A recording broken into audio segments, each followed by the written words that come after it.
అందరికీ good evening. So ఈ రోజు నేను మా మామయ్య గారి గురించి ఒక 2 మాటలు జ్ఞాపకం చేసుకుందాం అనుకుంటున్నాను. యాక్చువల్గా మాకు మ్యారేజ్ అయినప్పుడు నన్ను చూడటానికి మా అత్తయ్య, మామగారు, మా బావగారు వచ్చారు. సో మా మామగారు నన్ను చూసి నన్ను సెలెక్ట్ చేస్తానని అనుకుంటున్నాను. యాక్చువల్గా మా మ్యారేజ్ అప్పుడు నేను ఈ ఫ్యామిలీలోకి వచ్చినప్పుడు నేను రక్షణ పొందలేదు. నేను యాక్చువల్గా ఈ ఫ్యామిలీలోకి వచ్చినప్పుడు మా మ్యారేజ్ అయితే జరిగింది, కానీ ప్రతి ప్రేయర్ మీటింగ్లో లైక్ మా ఫస్ట్ యానివర్సరీ అప్పుడు కానీ, మా పెద్దబాబు పుట్టినప్పుడు కానీ, మా అన్నప్రాసినప్పుడు కానీ ప్రతిసారి మాకు ఇలా ప్రేయర్ మీటింగ్స్ జరుగుతూ ఉండేవి. జరిగినప్పుడు మామయ్య ఏమని చెప్తూ ఉండేవాళ్ళంటే, మేము మా పిల్లలకి రక్షణ పొందని బిడ్డల మీద తెచ్చుకున్నాం, మేము ఇలా జరిగిపోయింది అని చెబుతూ ఉంటే I use to feel a lot. నేను చాలా అఫెండ్ అయ్యేదాన్ని అనమాట. ఏంటి ఇలాగా అని చెప్పి అనుకునేదాన్ని. సో రిఫరెన్స్ మేము ఏ స్థితిలో నేను చాలా సంతోషాన్ని చెప్తున్నాను.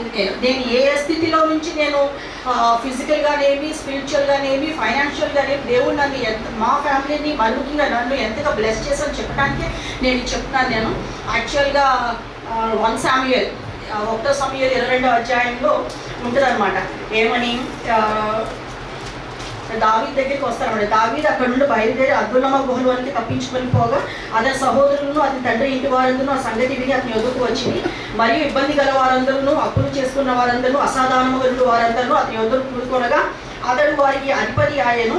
అతని ఎదుకు ఎక్కువ తక్కువ 400 మంది వచ్చింది. సో మేము ఈ ఫ్యామిలీలోకి వచ్చినప్పుడు యాక్చువల్గా నా స్పిరిచువల్ స్థితి ఈ విధంగా ఉండేదన్నమాట.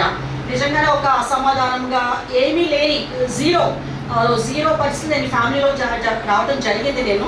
కానీ వన్స్ ఇంకా as days are going by, నేను ఇక్కడికి వచ్చిన తర్వాత నేను రక్షణ పొందడం జరిగింది, దేవుడు నమ్ముకోవడం జరిగింది. చిన్నగా నా ప్రేయర్ లైఫ్ కానీ, నా స్పిరిచువల్ లైఫ్ కానీ స్లోగా అది డెవలప్ అవ్వడం జరిగింది.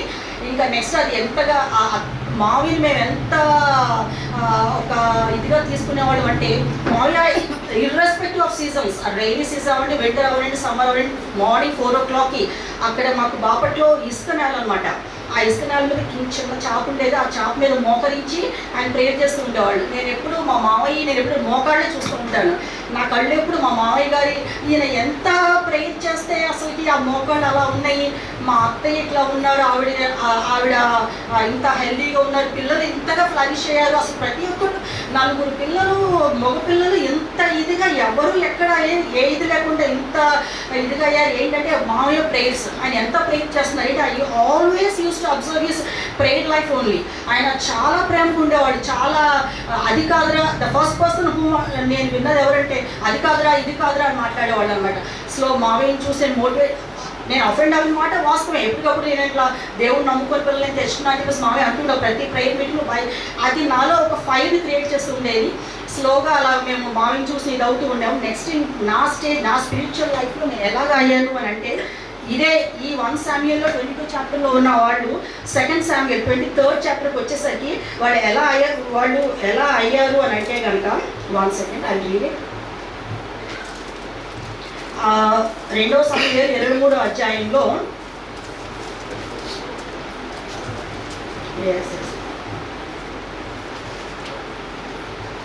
మరియు 10 మంది అధిపతుల్లో శ్రేష్ఠులైన వారు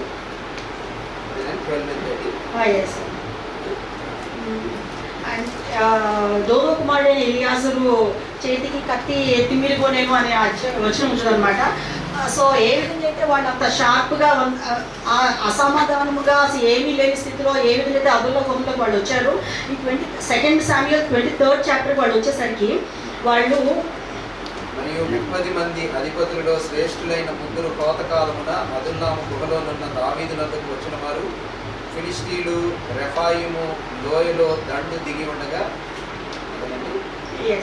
I want to read 9th verse. ఇతని తరువాతి వాడు అహోహీయుడైన దోదో కుమారుడు ఎలియాజరు. ఇతడు దావీదు 3 బలాఢ్యులలో ఒకడు. యుద్ధంలో కూడి వచ్చి ఫిలిష్తీయులు ఇశ్రాయేలును తిరస్కరించి ఢీకొని వచ్చినప్పుడు ఇశ్రాయేలు వెళ్ళిపోగా ఇతడు లేచి చెయ్యి తిమ్మిరికొని కత్తి దానికి అంటుకొని పోవు వరకు ఫిలిష్తీయులను హతము చేశాను. సో మేము కూడా అసలు ఏ విధంగా మేము బలవంతులు అయ్యాము అని అంటే, మా స్పిరిచువల్ లైఫ్లో ఎండ్లెస్ ప్రేయర్స్, ఎండ్లెస్ ఫాస్టింగ్, ఒక ఫాస్టింగ్ లైఫ్, ఫాస్టింగ్ ఎలా చేయాలి, ఎలా ప్రేయర్ చేయాలి, పిల్లల్ని ఒక టు బీ ఫ్రాంక్ నిజంగా మా పిల్లలిద్దరూ వాళ్ళు 8th 9th 10th స్టాండర్డ్స్లో బాప్టిజం పొందుకోవడం జరిగింది అనమాట. నేను కొంచెం వీళ్ళు ఎలా చదువుతారో ఏంటో అని చెప్పేసి నేను చాలా ఇదిగా ఉండేదాన్ని.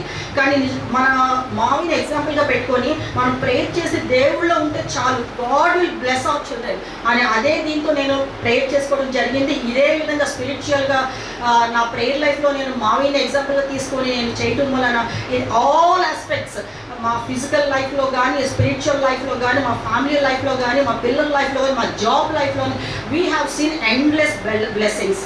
సో ఇదంతా కూడా మా యొక్క ఇన్స్పిరేషన్తోనే. So thank you so much for giving this opportunity.